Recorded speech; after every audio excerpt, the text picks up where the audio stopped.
नमस्कार। जन्माष्टमी की बहुत बहुत बधाई एवं शुभकामनाएं।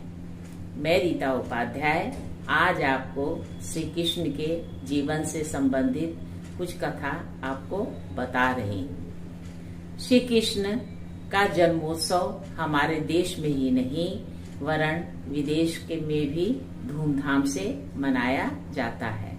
विश्व के बहुत सारे देश ऐसे हैं जहाँ कृष्ण भक्तों की भरमार है और वे बहुत धूमधाम से कृष्ण का जन्मोत्सव मनाते हैं। इस अवसर पर भजन पूजन, नृत्य और गायन भी होता है। हम लोग भी कृष्ण का जन्म बड़े धूमधाम से मनाते हैं। कृष्ण वृषभ राशि और वृषभ लग्न में पैदा हुए थे। श्री कृष्ण ही एकमात्र ऐसे देवता हैं जिन्हें 16 कलाएं प्राप्त थी। वे हर कला में निपुण थे। उन्होंने धरती को पापियों से मुक्त कराया और धर्म की व्याख्या प्रदान की। श्री कृष्ण ने गीता में उपदेश दिया है कि जब जब पृथ्वी पर धर्म की हानि और अधर्म का विकास होगा तब तक मैं अधर्म का नाश करने के लिए पृथ्वी पर जन्म लूंगा। पुराने समय की बात है कि द्रोण नामक एक पुरुष ने ब्रह्मा जी से प्रार्थना किया कि वे श्री कृष्ण की भक्ति अगले जन्म में भी करें। उनकी पत्नी धरा भी यही चाहती थी, किंतु धरा ने मुख से कुछ नहीं कहा। वे लोग ब्रह्मा जी की स्तुति करने लगे। ब्रह्मा जी जो कमल पर आसीन थे वे अपनी स्तुति सुनकर बड़े ही प्रसन्न हो गए। उन्होंने द्रोण और उनकी पत्नी धरा को वरदान दिया कि जैसी तुम्हारी इच्छा है वैसा ही होगा।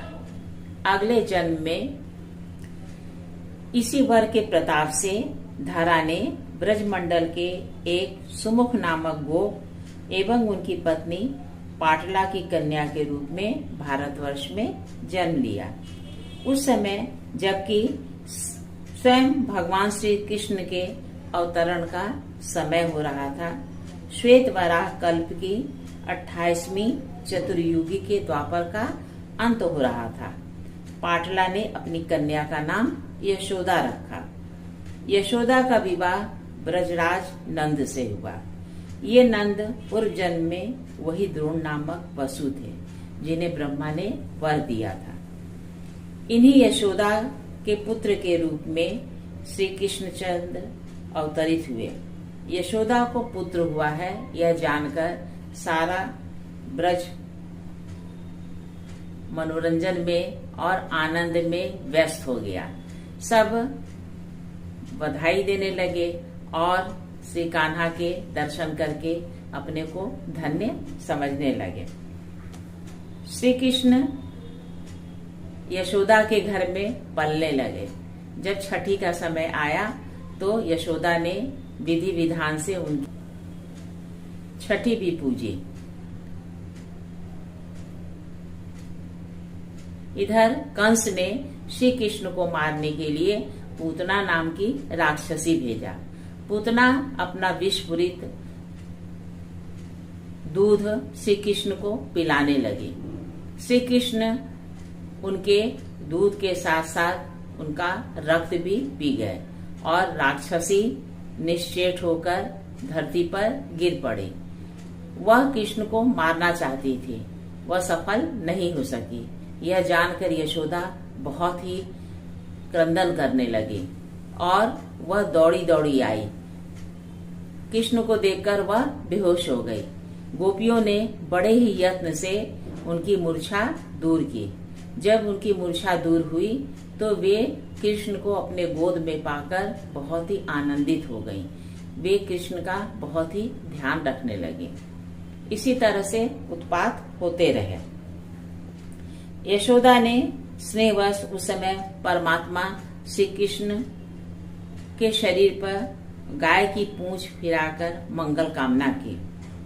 अब कृष्ण बढ़ रहे थे एवं उसी क्रम से माता यशोदा का आनंद भी प्रतिक्षण बढ़ रहा था। श्री कृष्ण अपने पुत्र को एक विशाल सकट के पलने पर सुलह आई। कंस ने फिर एक उत्कट नाम के दैत्य को भेजा। वह गाड़ी में प्रविष्ट हो गया। सकट को यशोदा नंदन पर गिराकर उनको मार डालना चाहता था। इधर कृष्ण ने सकट को उत्कट नामक राक्षस पर ही गिरा दिया।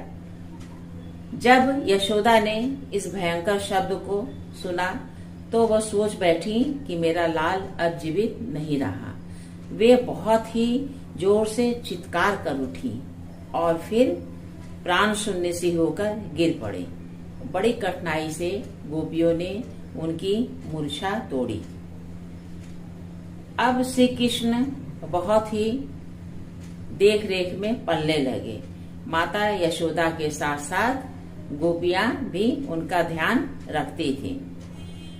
श्री कृष्ण अब बोलने लगे, घुटने भी चलने लगे, फिर खड़े हो गए। इस समय कृष्ण ने तृणाव्रत दैत्य को भेजा। वह आया और यशोदा नंदन को उड़ाकर आकाश में चला गया। माता यशोदा मृत गाय की तरह पृथ्वी पर गिर पड़ी। इस बार उनकी दशा इतनी खराब हो गई कि उनके बचने की आशा किसी को भी न थी। परंतु जब श्री कृष्ण तृणाव्रत को चूर्ण विचूर्ण कर लौटे, गोपियां उन्हें दैत्य के छिन्न भिन्न शरीर से उठा लाईं। यह देखकर यशोदा के प्राण भी लौट आए। देखते देखते कान्हा 2 वर्ष 2 महीने के हो गए। अब वे इतने चंचल हो गए थे कि यशोदा को एक क्षण भी चैन नहीं पड़ता था। वे गोपियों के घर जाकर न जाने कितने दही के भाड़ फोड़ आया करते थे। एक दिन मैया का दही भाड़ भी फोड़ डाला, जो उनके कुल में वर्षों से सुरक्षित चला आ रहा था। जननी ने डराने के उद्देश्य से श्री कृष्णचंद्र को उखल में बांधा। इस बंधन को निमित्त बनाकर यशोदा के कान्हा ने 2 अर्जुन वृक्षों को उखाड़ दिया। फिर तो ब्रजवासी यशोदा नंदन की रक्षा के लिए बहुत व्याकुल हो गए। पूतना से, शकट से, तृणाव्रत से, वृक्ष से, इतनी बार तो नारायण ने नीलमणि को बचा लिया। अब आगे गोकुल में इन्हें एक क्षण भी नहीं रहना चाहिए। सभी ने यही विचार किया। बस उसी क्षण वृंदावन जाने का सबने निश्चय किया। यशोदा अपने कान्हा को लेकर वृंदावन चली आई।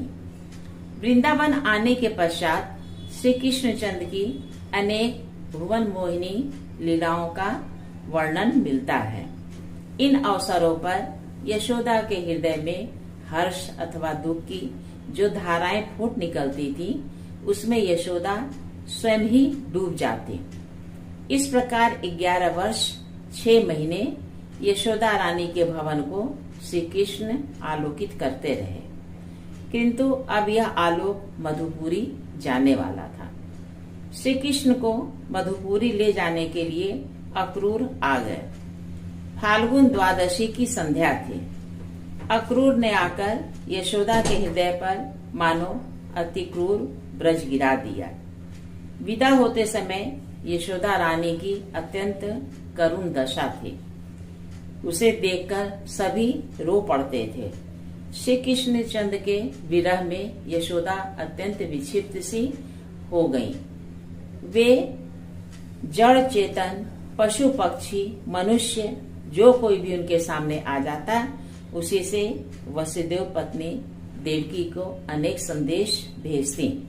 किसी पथिक ने यशोदा का संदेश श्री कृष्ण से जाकर कह दिया। सांत्वना देने के लिए श्री कृष्ण ने उद्धव को भेजा। उद्धव आए। उन्होंने गोपियों और जननी को बहुत समझाया, किंतु उनके आंसू रोके भी नहीं रुकते थे। यशोदा रानी का हृदय तो तब शीतल हुआ जब वे कुरुक्षेत्र में श्री कृष्ण चंद्र से मिली।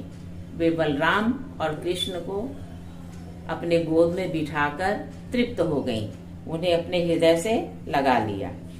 श्री कृष्ण अपनी लीला समेटने वाले थे, इसलिए अपनी जननी यशोदा को भी पहले ही भेज दिया।